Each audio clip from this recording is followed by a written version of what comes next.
আপনি কি এখন লাসা যেতে পারবেন নাকি চংকিং এয়ারপোর্টে ফিরে যাবেন? লিউ তখন কন্ট্রোলারকে বলে চংকিং এ ফিরে যাওয়া বা লাসা যাওয়া বিপজ্জনক হতে পারে, তাই আমি চ্যাংডু এয়ারপোর্টে জরুরি অবতরণ করতে চাই। কন্ট্রোলার তখন ক্যাপ্টেন লিউকে বলে আপনি তাহলে প্লেনটিকে 32,100 ফিট থেকে 8,400 ফিট নিচে নামিয়ে নেন, অর্থাৎ 23,700 ফিটে নেমে প্লেনটিকে ডান দিকে ঘুরিয়ে চ্যাংডু সুয়াংলিও ইন্টারন্যাশনাল এয়ারপোর্টে জরুরি অবতরণ করেন। এটা শুনে ক্যাপ্টেন লিউ যখন অ্যাফার্মেটিভ উত্তর দিতেই যাবে ঠিক তখনই বিকট শব্দ হয়ে ককপিটের উইন্ডোশিল্ড পুরো ভেঙে যায় আর প্রচন্ড বাতাসে জানালা দিয়ে কো পাইলট বা সেকেন্ড পাইলট জু অর্ধেক বেরিয়ে যায়। অন্যদিকে লিউ তার সমস্ত শক্তি দিয়ে তাকে ভেতরের দিকে টেনে ধরে। প্লেন এবার প্রচন্ড পরিমাণে কাঁপতে থাকে, ফলে প্লেনের ভিতরে থাকা সকল যাত্রীরা বুঝে যায় নিশ্চয়ই খুব খারাপ কিছু ঘটেছে। ককপিটের দরজা যেহেতু বন্ধ ছিল তাই কেবিন ক্রুরাও ঠিকমতো বুঝে উঠতে পারছিল না যে আসলে কি হচ্ছে, কারণ টার্বুলেন্সে কখনো এতটা কাঁপার কথা না। তারা যাত্রীদের সান্ত্বনা দেয় এবং শক্ত করে সিট বেল্ট লাগিয়ে রাখার জন্য অনুরোধ করে। থার্ড পাইলট লিয়াং এবং কেবিন ক্রুদের ম্যানেজার নান ককপিটে থাকা পাইলটদের সাথে যোগাযোগ করার চেষ্টা করে, তবে ককপিট থেকে কোনো রেসপন্স না আসলে তারা বুঝতে পারে নিশ্চয়ই ভয়ঙ্কর কিছু ঘটেছে। এদিকে ককপিটের ভিতরে লিউ এবার আস্তে আস্তে জুকে ছেড়ে দিয়ে তার আসনে বসে, এরপর পুরো প্লেনের কন্ট্রোল তার নিজের হাতে নিয়ে নেয়। প্রচন্ড বাতাসে প্লেনটি ডান দিকে ঢুলে পড়ে। এটা দেখে যাত্রীদের মনে পুরোপুরি আতঙ্ক ছড়িয়ে পড়ে আর তারা সিট বেল্ট শক্ত করে বেঁধে নেয়। এয়ার হোস্টেসরা তাদের নিজেদের জীবন বাজি রেখে সেখানে থাকা বাচ্চা এবং বয়স্কদের সাহায্য করতে থাকে। অন্যদিকে ক্যাপ্টেন লিউ তার সর্বোচ্চ চেষ্টা করে প্লেনকে কন্ট্রোল করার জন্য। লিউ হঠাৎ প্লেনটিকে বাম দিকে মোড় দিয়ে জুকে বাহির থেকে ককপিটের ভিতরে নিয়ে আসে। এর ফলে হঠাৎ ককপিটের দরজা খুলে যায় এবং প্রচন্ড বাতাস ভিতরে ঢুকতে থাকে। অতিরিক্ত বাতাসের চাপে ভিতরে থাকা সবকিছু ওলট পালট হয়ে যায়। যাত্রীরা ভয়ে চিৎকার চেঁচামেচি করতে থাকে, এমনকি এয়ার হোস্টেসরাও এক একজন সিটকে পড়ে যায়। ঠিক তখনই তাদের সকলের সামনে অক্সিজেন মাস্ক নেমে আসে আর এয়ার হোস্টেসরা অনেক কষ্ট করে যাত্রীদের অক্সিজেন মাস্ক পরাতে সাহায্য করে। অন্যদিকে চ্যাংডু এয়ারপোর্ট কন্ট্রোলার কন্ট্রোল রুমের ম্যানেজারকে ডেকে বলে স্যার, সিচুয়ান 8366 বিমানটি নিশ্চয়ই কোনো বিপদে পড়েছে। পাইলট বলেছে তাদের প্লেনের উইন্ডোশিল্ডে ফাটল ধরেছে, তাই আমি প্লেনটিকে 8,000 ফিট নিচে নামিয়ে ডান দিকে ঘুরিয়ে চ্যাংডু সুয়াংলিও ইন্টারন্যাশনাল এয়ারপোর্টে জরুরি অবতরণ করতে বলেছি। কিন্তু প্লেনটি 32,000 ফিট উচ্চতায় প্রচন্ড গতিতে বাম দিকে ঘুরে তিব্বতের দিকে এগিয়ে যাচ্ছে। প্লেনের ভিতরে অক্সিজেনের লেভেলও লো হয়ে যাচ্ছে, এতে তো প্লেন ক্র্যাশ করতে পারে। আমি ক্যাপ্টেনের সাথে যোগাযোগ করার চেষ্টা করছি, কিন্তু ক্যাপ্টেন কোনো রিপ্লাই দিচ্ছে না। প্লেনের সাথে রেডিও কানেকশন বিচ্ছিন্ন হয়ে গিয়েছে, শুধুমাত্র রাডারের সাথে কানেকশন আছে।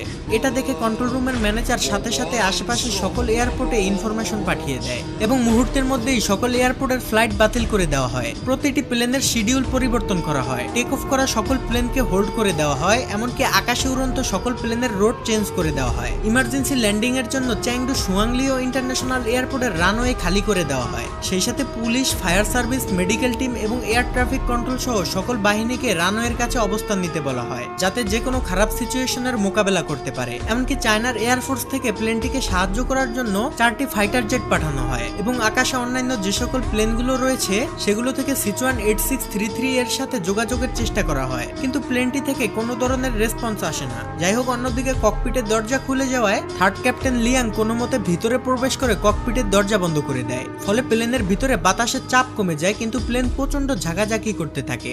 লিয়াং ককপিটে ঢুকে দেখতে পায় ক্যাপ্টেন লিও ঠান্ডায় প্রচন্ড কাঁপছে আর অক্সিজেনের অভাবে কোপাইলট জু অজ্ঞান হয়ে যাচ্ছে।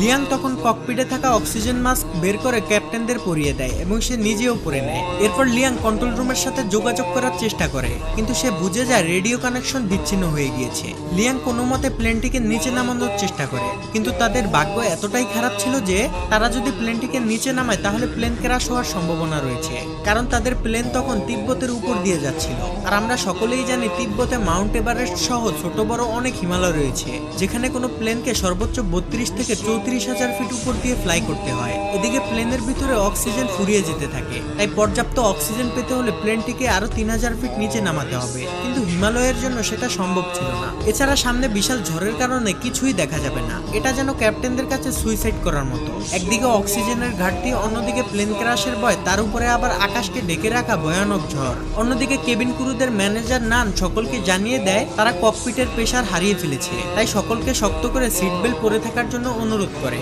এদিকে কন্ট্রোল রুম থেকে প্লেনের সাথে যোগাযোগ করার জন্য চেষ্টা চালিয়ে যেতে থাকে। তারা রেডিওতে বলে প্লেনের সামনে বিশাল হিমালয় রয়েছে আর সেখানে তাদের আরো 3,000 ফিট নিচে দিয়ে যেতে হবে, নাহলে পর্যাপ্ত অক্সিজেনের অভাবে তারা মারা যেতে পারে। ক্যাপ্টেন লিউ তার সর্বোচ্চ দিয়ে প্লেনকে কন্ট্রোল করার চেষ্টা করে। সে প্লেনকে যতটা সম্ভব নিচে দিয়ে চালানোর চেষ্টা করে, এমনকি ককপিটে প্রচন্ড বাতাস এবং বরফের টুকরার কারণে সামনে কি আছে সেটা দেখা অসম্ভব হয়ে পড়ে। অন্যদিকে সোশ্যাল মিডিয়ায় এই খবর ভাইরাল হলে প্লেনের ভিতরে থাকা যাত্রীদের আত্মীয় স্বজনরা এয়ারপোর্টে এসে কান্নাকাটি করতে থাকে। এদিকে প্লেনের মধ্যে থাকা যাত্রীরা তাদের ধৈর্য হারিয়ে ফেলেছে। তাদের মধ্যে একজন প্লেনের কি হয়েছে সেটা দেখার জন্য ককপিটের দিকে যেতে থাকে। এটা দেখে কেবিন ক্রুরা তাকে বাধা দিলে সে একজন এয়ার হোস্টেসকে খাবারের টলি দিয়ে আঘাত করে। তখনই সেখানে কেবিন ক্রুদের ম্যানেজার নান আসে আর বলে, আমরা সকলেই জানি তিব্বতে ছোট বড় কত হিমালয় রয়েছে, আর এখানে প্লেন নিচে নামানো ঝুঁকিপূর্ণ, এতে প্লেন ক্র্যাশ করতে পারে। যাই হোক না কেন আপনাদের পাইলট এবং আমাদের উপর ভরসা রাখতে হবে। এই সকল সিচুয়েশনের জন্য আমাদের সর্বোচ্চ ট্রেনিং দেওয়া হয়েছে,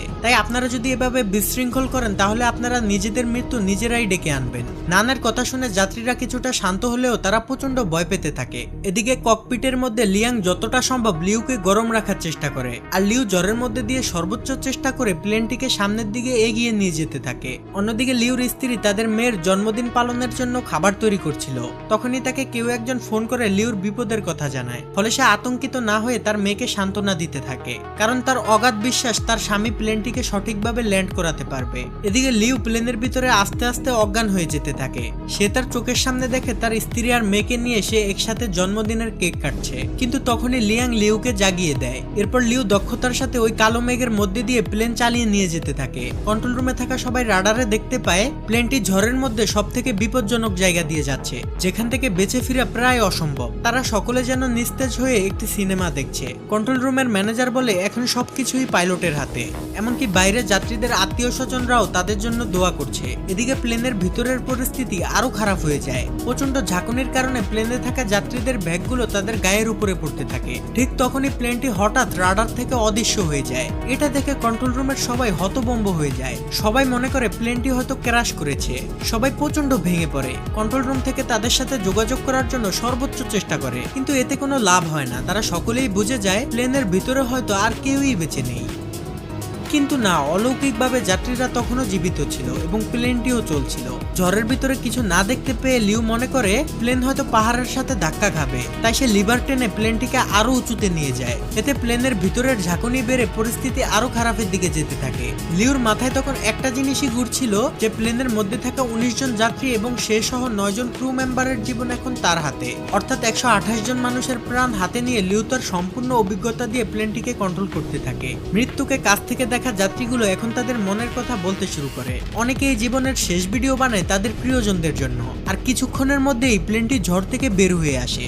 লিউর অনেক চেষ্টার পর পরিস্থিতি স্বাভাবিক হতে শুরু করে। এরপর ক্যাপ্টেন লিউ প্লেনটিকে অনেক নিচুতে নামিয়ে আনে, যেখানে পর্যাপ্ত পরিমাণ অক্সিজেন রয়েছে।